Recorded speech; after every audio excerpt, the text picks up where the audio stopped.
Cortado? Is that like a coffee? A cortado? Is that like a coffee? One simple question that sparked South Park's most brutal takedown of the housing market. When city people start turning South Park into their personal hipster paradise, even Eric Cartman becomes a real estate agent. And if Cartman's trying to sell you a house, you know the market's completely screwed. Now, whatever you do, don't tell anybody. If anyone else finds out about this, they'll all want to be real estate agents too.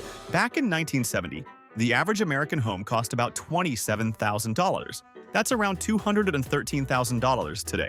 The kind of price that lets your average working stiff buy a house with just a couple years of savings. Fast forward to our current nightmare, where $400,000 barely gets you a starter home, and you'll need 7 years of income just to think about buying. That's assuming some Tesla-driving, MacBook-toting city slicker doesn't swoop in with an all-cash offer while you're still counting your pennies. South Park nails this housing nightmare in the most South Park way possible by turning Eric Cartman into the world's most unreasonable real estate agent. Get out of that sewage drain you call a city and start living the country life you've always wanted. South Park Realty. When city people start flooding into town, driving up rent prices, Cartman's mom needs a new job. Her solution? Real estate. Well, I don't have much experience, but I thought I'd give real estate a try. Cartman's response: I'm your job. what job could you possibly have? You don't know how to do anything! Like any good narcissistic son who can't stand his mom having a life beyond him, Cartman decides to sabotage her new career. When destroying her self-esteem doesn't work, Cartman goes full Cartman. If his mom can be a real estate agent, he'll become one too and prove how stupid the whole thing is. If my mom can be a real estate agent, then literally anyone in the world can. Turns out the real estate market is so broken that even Eric Cartman can become an agent. What are you up to? I got a job as a real estate agent, ma'am. Just cross your arms, lean back until your spine's about to snap, take a photo, and boom. That's good, we got it. You're a qualified real estate agent, all set to destroy the housing dreams of an entire generation. South Park didn't just roast the housing bubble, they nuked it from orbit. The town's descent into real estate madness starts with one simple problem. Nobody's building new houses anymore. Just isn't fair. Why? Because 75% of America's residential land is locked into single-family zoning. It's like having a pizza party where 3/4 of the pizzas are reserved for people who preserve neighborhood character. Mike Hesser Sepoy, aka keeping out anyone who can't afford $1 million mortgage.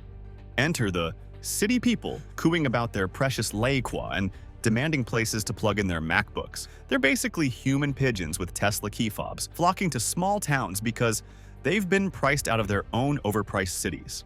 Cortado? Bottled water? Wi-Fi? Pilates? When Cartman shows up uninvited at Token's house offering $4 million, it's not just typical Cartman chaos. It's exactly how real estate bubbles inflate. I think I can get you $4 million for this place. $4 million? Really? I'll be in touch. The Chamber of Commerce loves it all, of course. People, this is the most exciting time in the history of South Park. As you know, there are people from all over the country leaving the cities and coming to small rural towns like ours. First, they tried building Sodosoa, an entire hipster district using Kenny's poverty as authentic local charm. Hey, what are you people doing? We're gentrifying. It's all good. When that failed spectacularly, Stuart, come on, your house sucks. Fuck you!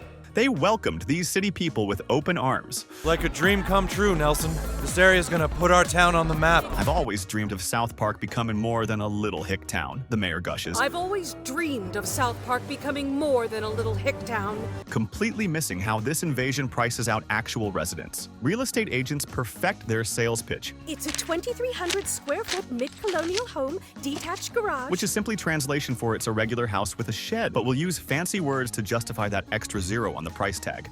Randy Marsh takes it further, suggesting the same open concept, renovation to every single buyer until he finally hits a load-bearing wall, perfectly capturing how the entire industry tries to force the same cookie-cutter improvements on every property. Meanwhile, foreign investors and giant corporations are swooping in like Kenny's death clock, inevitable and brutal. They're not buying homes to live in. They're treating neighborhoods like monopoly boards. Just like South Park's city people, they don't care about community. They care about investment potential. The result? Regular families get priced out faster than Cartman can say, "Respect my property values."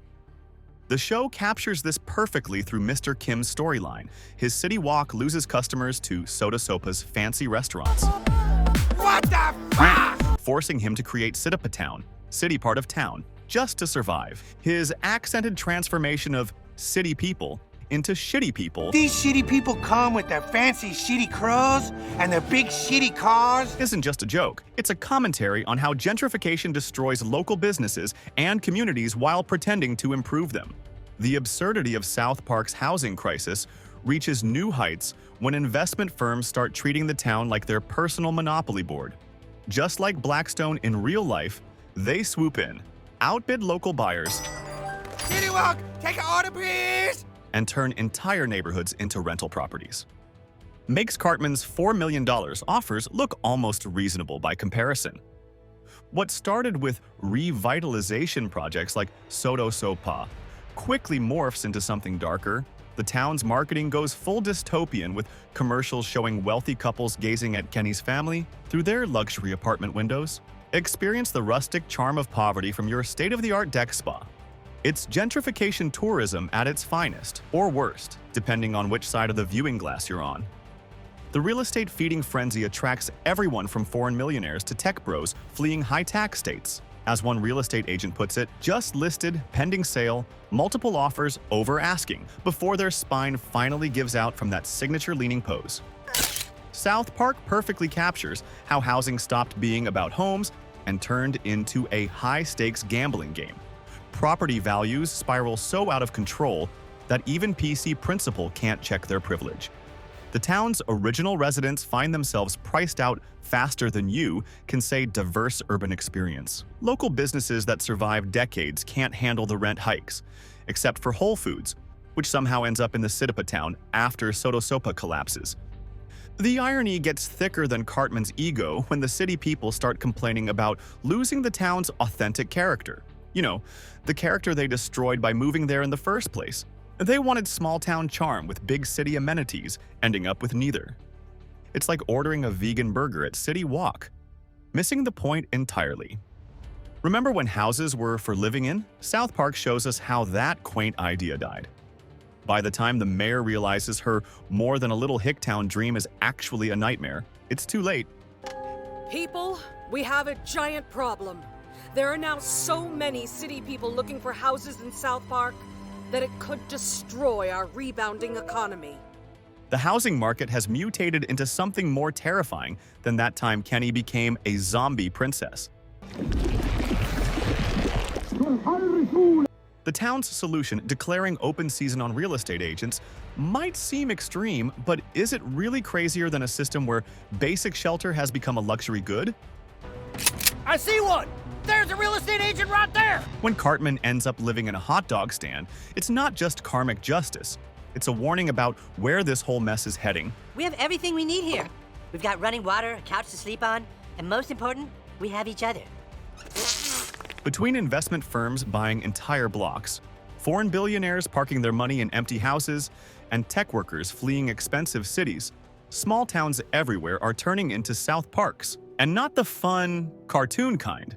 The kind where community is just a buzzword to justify $10 lattes. While South Park ends its housing crisis with broken-spined real estate agents and fleeing city people, our real-world version keeps getting worse. San Francisco approves only 16 new houses in 6 months for a city of 800,000 people.